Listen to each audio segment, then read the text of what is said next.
Hello students, welcome to e-learning class of Pioneer Coaching। पिछले class में Bharat is my home की चर्चा हुई थी, जिसमें डॉक्टर जाकिर हुसैन ने कहा कि ये पूरा भारत मेरा घर है। ये Bharat is my home doctor Zakir Hussain का दिया गया एक स्पीच है, जो 1967 में 1967 में राष्ट्रपति का शपथ ग्रहण करने के बाद जो उन्होंने अपना भाषण दिया, वही ये भाषण है, जिसमें डॉक्टर हुसैन कहते हैं कि भारत मेरा घर है और इसके लोग जो हैं वो सब मेरे परिवार हैं। ठीक है, भारत के लोगों ने मेरे जैसे आदमी पर भरोसा करते हुए कुछ क्षण के लिए, कुछ दिनों के लिए इस देश के मुखिया के रूप में मेरा चुनाव किया है। इसके लिए मैं लोगों का आभार व्यक्त करता हूँ। डॉक्टर हुसैन कहते हैं कि इतिहास में पहली बार, ये एकदम नया संविधान है, नया देश मतलब संविधान है, जो इतिहास में पहली बार यहाँ के लोगों को हासिल हुआ है। क्योंकि इससे पहले भारत में हमेशा राजाओं का शासन रहा या आक्रमणकारियों का या अंग्रेजों का शासन रहा। 1947 में जब देश आज़ाद हुआ तो पहली बार यहाँ प्रजातंत्र की स्थापना हुई और लोगों के हाथ में सत्ता आई। इसी क्रम में भारत के तीसरे राष्ट्रपति डॉक्टर जाकिर हुसैन बने। जैसे आप जानते हैं कि पहला राजेंद्र प्रसाद, दूसरा एस राधाकृष्णन और तीसरे राष्ट्रपति ये डॉक्टर जाकिर हुसैन बने। तो ये कहते हैं कि ये जो घर जो है ये बहुत बड़ा है और बहुत तेजी से ये बढ़ भी रहा है। सचमुच बहुत तेजी से बढ़ रहा है। देश 1947 में आज़ाद हुआ, उस समय भारत की जनसंख्या मात्र 40 करोड़ थी और आज 140 करोड़ के करीब है। यानी इतने ही दिनों में 100 करोड़ की वृद्धि हो गई है देश की जनसंख्या में।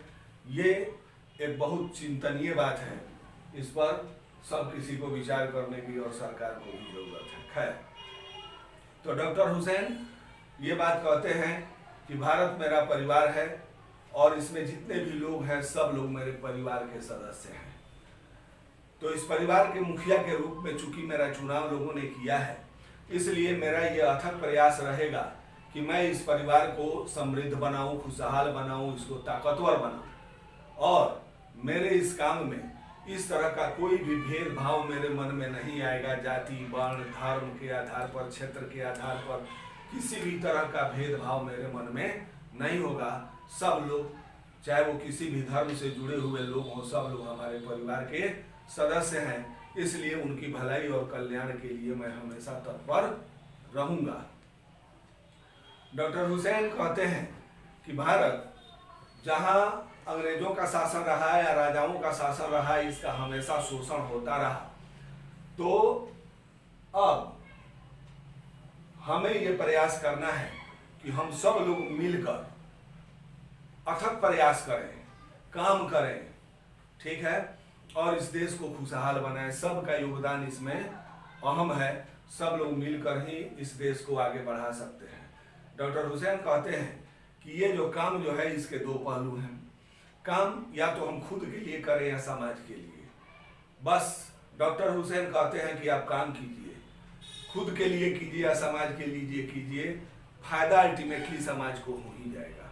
ठीक है ना। जैसे मान लीजिए कि हम अपने लिए कोई काम करते हैं, बढ़ई, हमने उस दिन भी कहा कि बढ़ई सोफा सेट बनाता है, किसके लिए? समाज के लिए नहीं। समाज के लिए अगर बनता तो कोई बना के ठो हमको दे देता, लेकिन वो अपने लिए बनाता है कि इसको बेचेंगे और फिर दूसरा बनाएंगे और बाकी से हम अपना गुजर बसर करेंगे। लेकिन फायदा अल्टीमेटली समाज को होता है कि जो धनी मनी लोग हैं, वो जिनके पास पैसा है, वो लोग खरीद कर ले जाकर अपने ड्राइंग रूम में रख लेते हैं। तो इसीलिए डॉक्टर हुसैन हम लोगों को ये सलाह देते हैं कि हम लोग काम करें, चाहे खुद के लिए हो या समाज के लिए हो, फायदा अल्टीमेटली समाज को हो ही जाता है। ठीक है, इसीलिए डॉक्टर हुसैन हम लोगों को केवल काम करने का सलाह देते हैं।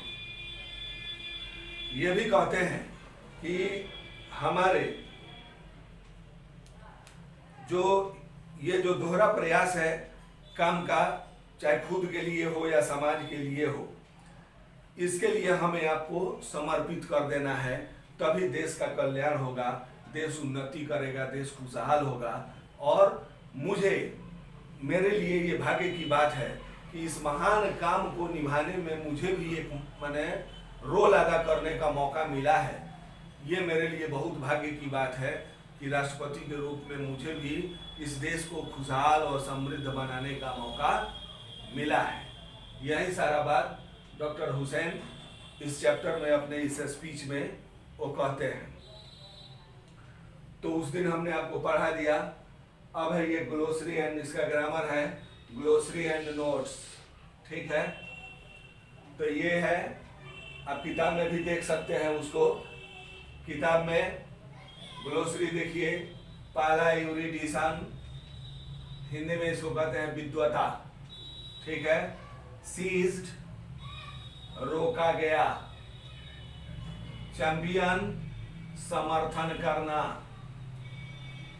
इथनिक, जातीय या प्रजातियां। ह्यूमिलिटी, विनम्रता। प्लीज, प्रतिज्ञा करना। प्रिजम्पशन, सही अनुमान लगाना।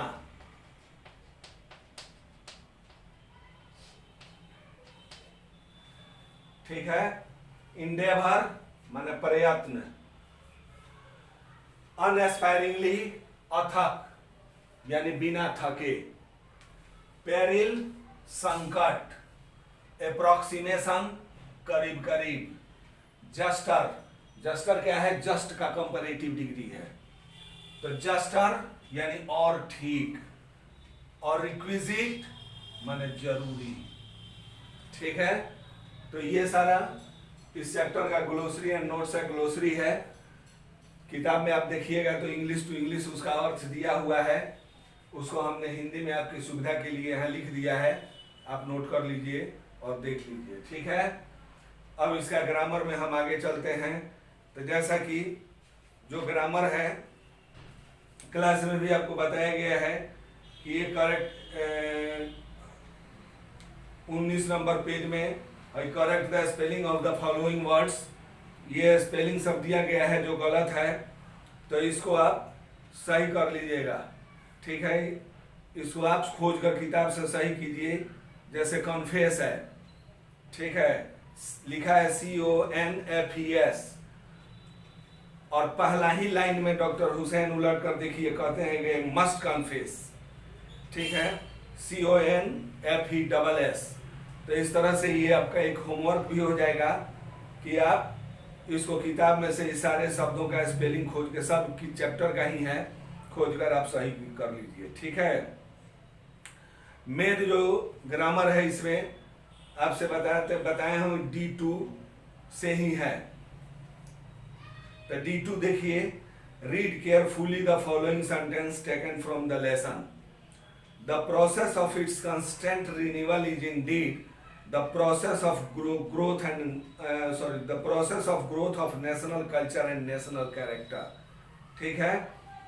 अब यहाँ क्या है कि the process of its constant renewal, renewal जो शब्द है उसको बोल्ड में लिखा हुआ है, दिख रहा है ना, बोल्ड में लिखा हुआ है। अब कहता है कि in the above sentence the word renewal is derived from the adjective new by adding a suffix al and a prefix re to it। यानी रिन्यूअल जो शब्द है उसका मूल शब्द है न्यू, ठीक है, उसमें एक प्रीफिक्स लगा है re और एक सफिक्स लगा है al। प्रीफिक्स सफिक्स समझते हैं ना, फॉर्म क्लास स्ट्रक्चर वर्ड्स में बताया गया है। शब्द के पहले जो अंश जो लगता है उसको प्रीफिक्स कहते हैं, और शब्द के लास्ट में जो लगता है उसको सफिक्स कहते हैं। ये जो प्रीफिक्स और सफिक्स होते हैं इनका कोई शाब्दिक अर्थ नहीं होता है, ठीक है। ये किसी शब्द के शुरू में या अंत में लगते हैं और उस शब्द का रूप और अर्थ बदल देते हैं। जैसे रिन्यूअल शब्द है तो इसका मूल शब्द है न्यू, और एक प्रीफिक्स लगा है re और एक सफिक्स लगा है al, और शब्द हो गया रिन्यूअल, ठीक है ना। तो कहता है कि point out which words the following are derived from. अब आपको ये बताना है, नीचे शब्द दिया गया है कि ये जो शब्द जो हैं ये किस शब्द से बने हैं, निकले हैं, यानी मूल शब्द इसमें का क्या है। यानी जब मूल शब्द छांटिएगा तो प्रीफिक्स या सफिक्स अपने से छंट जाएगा। तो मूल शब्द जैसे रिन्यूअल का अभी हमने ऊपर बताया आपको न्यू, उसी तरह माई सेल्फ, तो माई सेल्फ का क्या है, माई मूल शब्द है, सेल्फ इसमें सफिक्स लगा है। टोटलिटी, तो इसमें टोटल है मूल शब्द, TOTALITY सफिक्स लगा है। कॉन्स्टेंटली, फिर इसका मूल शब्द है कांस्टेंट। और बिल्डिंग का बिल्ड। ठीक है। अब चलिए D3, match the words given in column A with their meanings given in column B. यानी ए और बी दिया हुआ है, इसका मैच करना है। यानी ए में दिया हुआ है रिक्विजिट, पेरिल, प्रिजम्पशन, इथनिक और प्लीड। बी में इधर दिया है प्रॉमिस, रेशियल, नेसेसरी, थ्रीट और ओपिनियन। ठीक है ना। अब इसमें बताना है आपको कि रिक्विजिट का इसमें से कौन सा, बी में से कौन सा अर्थ उसके साथ फिट करेगा। तो रिक्विजिट अभी हमने बताया आपको, यहाँ रिक्विजिट माने जरूरी। ठीक है, जरूरी। अब इसमें से देखिए कि जरूरी का इसमें से कौन सा अंग्रेजी है, तो नेसेसरी। ठीक है ना, यानी नेसेसरी से मैच खाएगा। पेरिल, संकट, यहां है पेरिल। ठीक है, यानी थ्रेट। प्रिजम्पशन, प्रिजम्पशन माने ओपिनियन। ठीक है। Ethnic, racial. ठीक है। और प्लीज माने प्रॉमिस। ठीक है ना। तो ये मैच कर गया। अब कहता है fill in the blanks with suitable adjectives. ये एडजेक्टिव यहां दिया हुआ है new, special, dual, long, prayerful. ठीक है, ये सारे एडजेक्टिव्स यहां दिए गए हैं। अब आपको सुटेबल इसमें भर देना है। ठीक है ना। तो जैसे पहला है doctor Zakir Hussain entered the office in a spirit of dash humility. कौन ह्यूमिलिटी, पहले ही लाइन में है, आप चैप्टर खोलकर देखिएगा। सॉरी, तीसरे पारा में है कि I can only assure you that I inter this office in a spirit of prayerful humility. ठीक है ना। तीसरा पारा का पहला लाइन है, आप उलट कर देखिए। तो प्रेयरफुल ह्यूमिलिटी, यानी यहां प्रेयरफुल हो गया। It is a constitution of A dash state. फिर आपको बताते हैं कहाँ का लाइन है, तीसरे ही पारा का तीसरा लाइन है। ठीक है। It is the constitution of A comparatively new state which its free citizens have for the first time in history given to themselves। ठीक है ना। तो न्यू यहां हो गया, new state. The choice of this office has been made due to dash association. ठीक है। तो यहां होगा लॉन्ग एसोसिएशन, लॉन्ग एसोसिएशन। और उसके बाद this dash effort will give to the life of our state a special flavour. यानी 8वां पारा है, उसका पहला ही लाइन है, this dual effort will give to the life of our state a special flavour. ठीक है। तो दिस डुअल यहां भराएगा पहला में, और यहां दूसरे डैश में स्पेशल भराएगा, स्पेशल फ्लेवर। ओके, ठीक है। अब चलिए, ये फ्रेज है। ठीक है, परस्यूट ऑफ,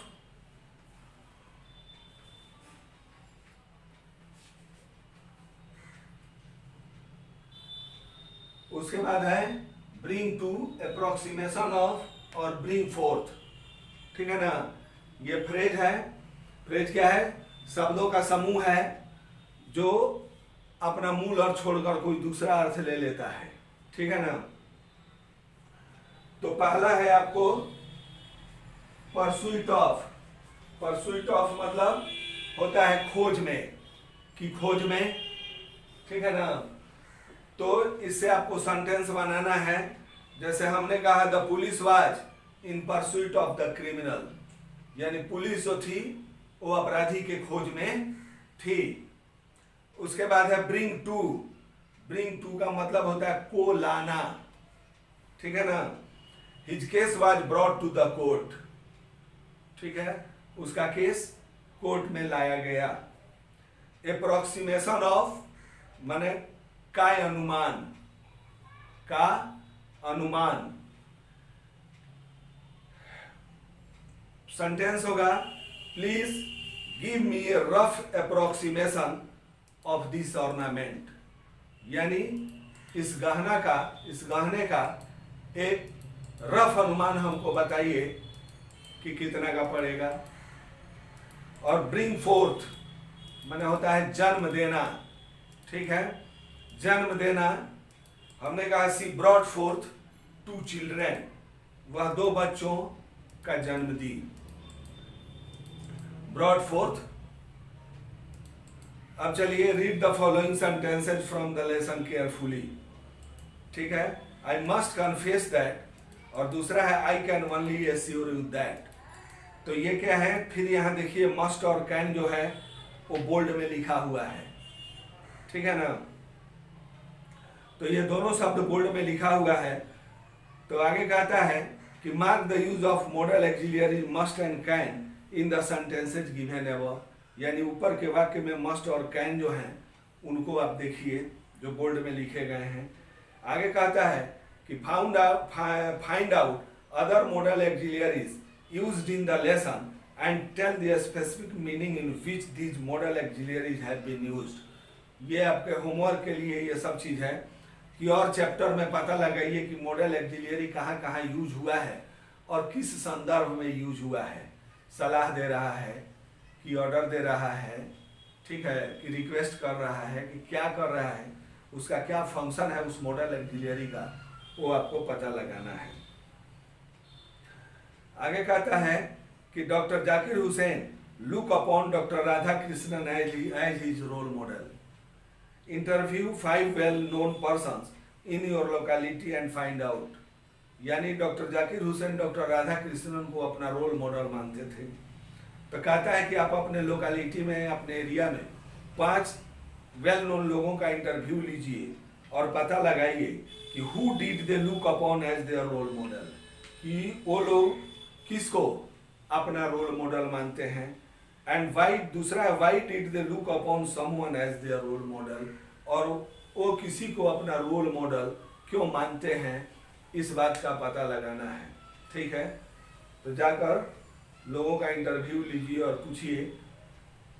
इस सब की कोई ज़रूरत हमें यहाँ नहीं है क्योंकि ये सीबीएसई का पैटर्न पर सिलेबस बना, लेकिन हम लोगों के यहाँ ये लागू नहीं है, ठीक है ना।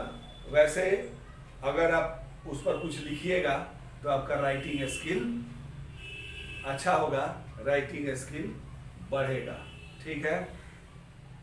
ये हो गया भारत इज माई होम। अब इसमें क्या है, अब इसका क्वेश्चन आंसर है। जैसे कुछ लड़कों ने कहा है कि मतलब हम लोग क्लास में नहीं लिखे हैं किसी बैच में, तो उसकी व्यवस्था की जा रही है। उसको यहाँ लैपटॉप में टाइप करके और आपको सेंड कर दिया जाएगा, ठीक है ना। तो आपको सुविधा से मिल जाएगी। अब मान लीजिए क्वेश्चन आंसर तो बोलकर लिखाया नहीं जा सकता है, और फोटो खींच कर भेजेंगे तो बहुतों को कॉपी में लिखा जैसे बहुत लोगों को नहीं पढ़ा पाएगा। तो इसलिए उसकी वैकल्पिक व्यवस्था ये की गई है, यहाँ उसको लैपटॉप में प्रिंट कर दिया जाएगा समूचा और आपके मोबाइल पर सेंड कर दिया जाएगा। आपको सुविधा से मिल जाएगी, साफ सुथरा लिखा हुआ सारा चीज़ मिल जाएगा और आप इत्मीनान से उसको पढ़िएगा, ठीक है। तो ये सब हो गया भारत इज माई होम का। अब अगला चैप्टर हम लोग शुरू करेंगे जो कि है पिंच ऑफ स्नफ।